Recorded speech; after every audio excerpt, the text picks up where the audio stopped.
Welcome to our Electrical Engineering YouTube channel. In this video, we will see an example on equivalent resistance.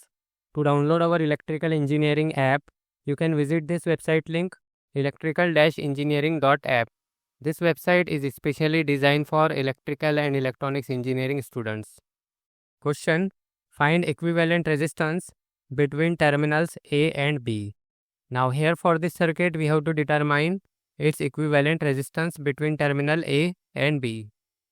Solution: first of all, we will take this circuit. Now here we can see this 4 ohm and this 8 ohm, they are connected in series. So here we can write 4 plus 8. So this will be simply 12 ohm.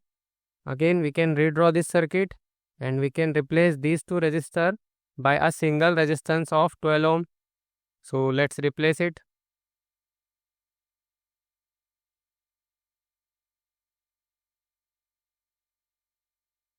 This will be of 12 ohm.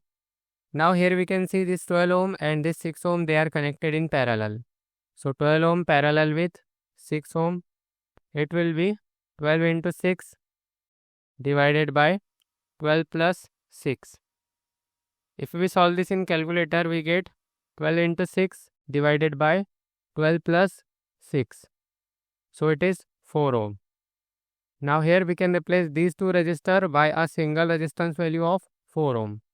So let's replace it. Let's copy this circuit from here.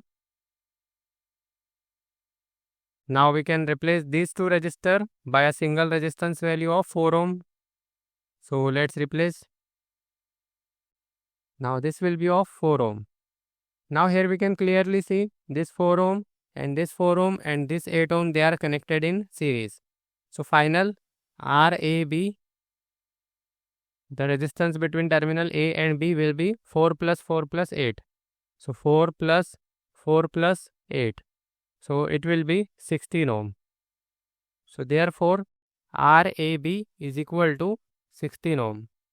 So this is how we can solve this type of problem. Don't forget to like, share and subscribe to this channel, and thanks for watching.